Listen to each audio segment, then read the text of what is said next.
ఒక auto driver కథ తన పిల్లల కోసం ఎలా త్యాగం చేశాడో వివరించి ఒక అందమైన కథ. జీవితం అందరికీ ఒకేలా ఉండదు. కొంతమందికి అది పోరాటం, కొంతమందికి అది విలాసవంతం. కానీ ఒక తండ్రి ప్రేమ ఎంత కష్టమైనా వెనక్కి తగ్గదు. ఇది ఒక ఆటో డ్రైవర్ తండ్రి కథ. రాములు అనే ఒక ఆటో డ్రైవర్ పట్టణంలో చిన్న వీధిలో తన కుటుంబంతో జీవిస్తున్నాడు. రోజు ఉదయం 5 గంటలకు లేచి తన పాత ఆటో స్టార్ట్ చేసి రోడ్లపైకి బయలుదేరేవాడు.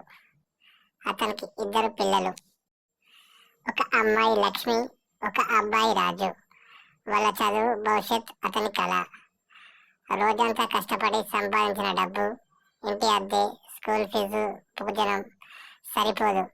కొన్ని రోజులు తానే ఆకలితో ఉండి పిల్లలకు మాత్రం తిండి పెట్టేవాడు. ఒకసారి స్కూల్ ఫీజు కోసం తన ఆటోను అమ్మి వేయాలని కూడా ఆలోచించాడు. ఒకరోజు లక్ష్మి స్కూల్లో ఫస్ట్ వచ్చింది. టీచర్ చెప్పింది, నీ అమ్మాయికి గొప్ప భవిష్యత్తు ఉందని. ఆ మాటలు విని రాము కన్నీళ్లు పెట్టుకున్నాడు. అతను నిర్ణయించుకున్నాడు, అప్పుడు ఏమైనా జరిగితే నా పిల్లల్ని చదివిస్తాను, ఏది చేసైనా సరే. రాత్రులు కూడా అదనంగా పనిచేయడం మొదలుపెట్టాడు. ఆరోగ్యం బలహీనమైన తన బాధను దాచుకున్నాడు. కొన్ని ఏళ్ల తర్వాత తన కూతురు లక్ష్మి ఒక డాక్టర్ అయ్యింది. తన కొడుకు రాజు ఒక ఇంజనీర్ అయ్యాడు.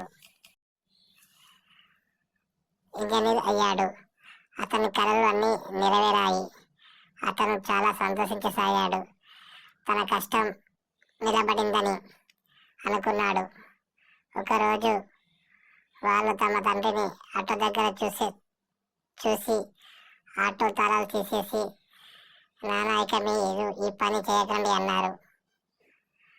రాము కన్నీళ్లతో, మీరు చేసినది నా బాధ్యత మాత్రమే. మీరు ఇంత దూరం వచ్చారంటే అదే నా గెలుపు అన్నాడు. తండ్రి ప్రేమ మాటల్లో చెప్పలేం, అది త్యాగాల్లోనే కనిపిస్తుంది అంటూ చాలా సంతోషించసాగాడు.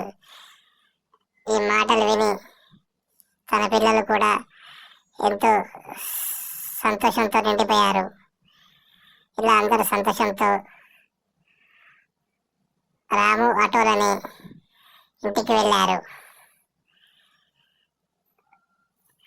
ఒక తండ్రి తన పిల్లల కోసం ఎంత కష్టమైనా పడతాడు, ఆ కష్టాన్ని తెలియకుండా కాపాడతాడు.